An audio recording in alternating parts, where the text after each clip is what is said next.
Napakamot na lang sa ulo si Coach Chris Finch dahil di umano sa 16 free throws ni Jamal Murray. Pinataob ng Nuggets sa Game 1 ng Minnesota 116-105.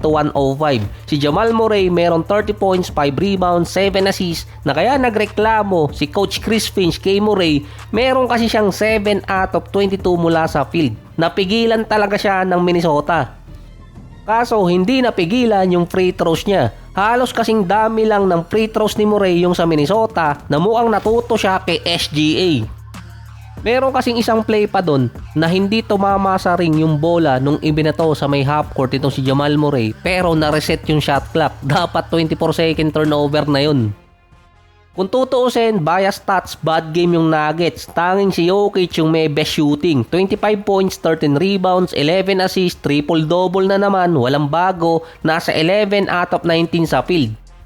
Bukod kay Jokic, ang Nuggets merong 41% shooting, mababa yun sa kanilang stats na almost 50%. Si Anthony Edwards, tinatrap na rin ang defense ng Nuggets. May nakakalusot, merong hindi. Meron siyang 22 points, 9 rebounds, 7 assists.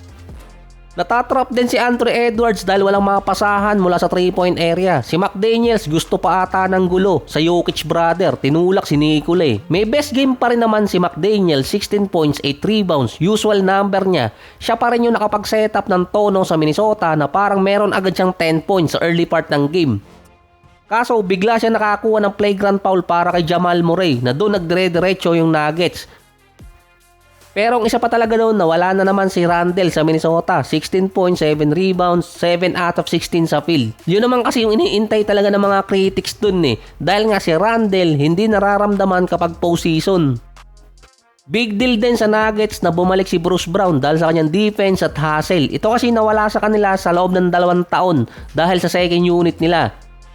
Talagang hindi napalitan noon si Bruce Brown pero pinabalik na lang. Meron siyang 8.7 rebounds at 5 steals. Meron agad 5 extra possession ng Nuggets.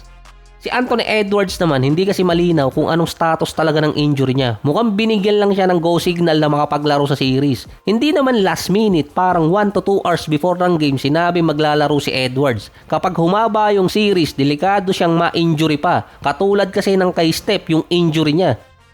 Dito pa ako nagtaka sa sinabi ni Edwards Halos 1 buwan siyang hindi nakapaglaro pero nakakaramdam pa rin siya ng patig. Mukhang iba yung ginawa nitong si Anthony Edwards nung hindi siya naglalaro. Gumawa ata ng pang-anim. Pinamana naman ni LeBron ang sumpa ng Raptors sa Cavaliers ngayon kina James Harden at Donovan Mitchell. Mukhang effective yung taktika ng Cavaliers na pagsamahin yung dalawang player na may sumpa para magkontrahan. 126-113 para sa Cleveland. Umabot pa ng 24 points ang lamang ng Cavaliers sa point ng game. Nasa 32 points, 3 rebounds, 4 assists at 2 steals si Donovan Mitchell. Samantalang si Harden nasa 22 points at 10 assists. Sinundan pa ni Max Strus na meron 24 points at may combine silang tatlo na 12 out of 20 mula sa beyond the arc. Wala ring maisagot ang Toronto Raptors. Nangamote si Brandon Ingram sa second half ng game kahit meron pa siyang 17 points at 5 out of 9 sa field. Free throws lang din ang bumuhay. 9 straight games ng talo ang Raptors sa Cavaliers sa playoffs. Parang 11 na games na atang sunod-sunod since 2016. Base pa kay Harden sa post-game interview, nilagay talaga nila si Dean Wade kay Brandon Ingram para hindi makakuha ng rhythm sa game.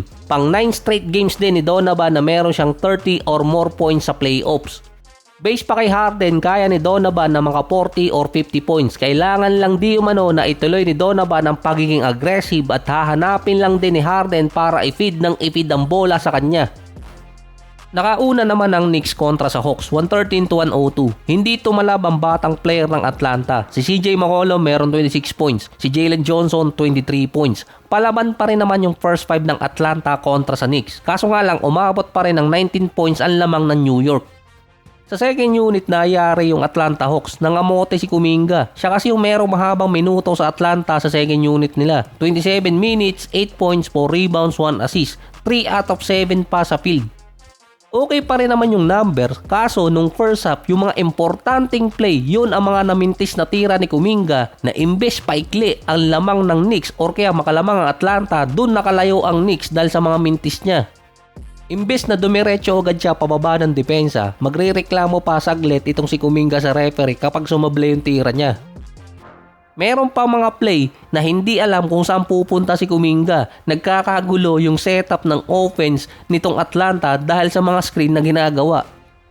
Sa Knicks naman, panalo sila, natadyakan pa ata si Towns na merong 25 points at 8 rebounds. Si Bronson pa rin yung nagdala dito sa Knicks na merong 28 points, 5 rebounds at 7 assists. Lamang din sa bench scoring ang Knicks, tinodo nila at tinotoo rin ni Coach Mike Brown na bibigyan niya ng playing time si Clarkson na merong 8 points, 4 out of 6 mula sa field.